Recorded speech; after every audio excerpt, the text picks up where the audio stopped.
નમસ્કાર, હું છું પ્રિયા અને તમે જોઈ રહ્યા છો જનતા કી જાણકારી ન્યૂઝ। નજર કરીએ આજના સમાચાર ઉપર। ભારત વિકાસ પરિષદ મહિલા પાઠ દ્વારા રાખી મેકિંગ સ્પર્ધાની આયોજન કરવામાં આવ્યું। વિભાગ એ અને વિભાગ બી માં કુલ 58 સ્પર્ધકોએ ભાગ લીધો। આજરોજ રક્ષાબંધન તહેવારના અનુસંધાને કેશોદના આંબાવાડી વિસ્તારમાં આવેજ શ્રી લોહાણા સુંદર મહાજનવાડી ખાતે ભારત વિકાસ પરિષદ કેશોદની મહિલા ટીમ દ્વારા બહેનો માટેની રાખી મેકિંગ સ્પર્ધાનું આયોજન કરવામાં આવેલું હતું, જેમાં વિભાગ એ માં 15 વર્ષથી ઉપરના બહેનો અને વિભાગ બી માં 15 વર્ષથી નીચેના બહેનો માટે રાખવામાં આવેલ। વિભાગ એ માં 36 બહેનોએ ભાગ લીધેલો હતો, જ્યારે વિભાગ બી 22 બહેનોએ ભાગ લીધો હતો।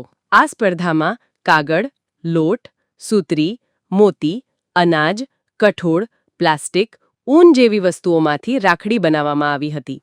રેડીમેડ વસ્તુઓ વાપરવાની મનાઈ હતી। આ સ્પર્ધાના સંયોજક તરીકે કંચનબેન ગજેરા, શારદાબેન રાખોલિયા, ઉષાબેન સોલંકી, ગોપીબેન સુબા દ્વારા આયોજન કરવામાં આવેલું હતું।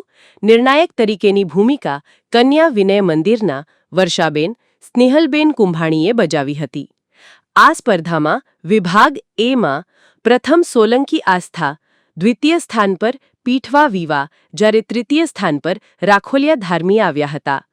વિભાગ બી માં પ્રથમ સ્થાને ભીમજીયાણી જલ્પા, દ્વિતીય સ્થાને દેવાણી શિવાંગી અને ત્રીજા સ્થાન પર વિઠલાણી ઈશિતા આવેલા હતા। દરેક વિજેતાઓને ભારત વિકાસ પરિષદના પ્રમુખ આરપી સોલંકી દ્વારા અભિનંદન પાઠવવામાં આવેલા હતા।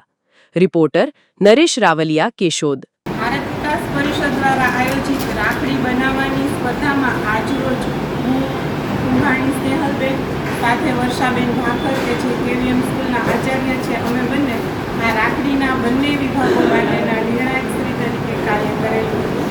આ સ્પર્ધામાં એ વિભાગમાં 15 વર્ષથી નાની ઉંમરના ભાઈઓ બહેનો તથા બી વિભાગમાં 15 વર્ષથી ઉપરની બહેનોએ ભાગ લીધો હતો। આ દરેક સ્પર્ધકોએ સરસ મજાની જે વસ્તુઓ તૈયાર કરેલી હતી, એના માટે કાચી વસ્તુઓ તરીકે એણે બને ત્યાં સુધી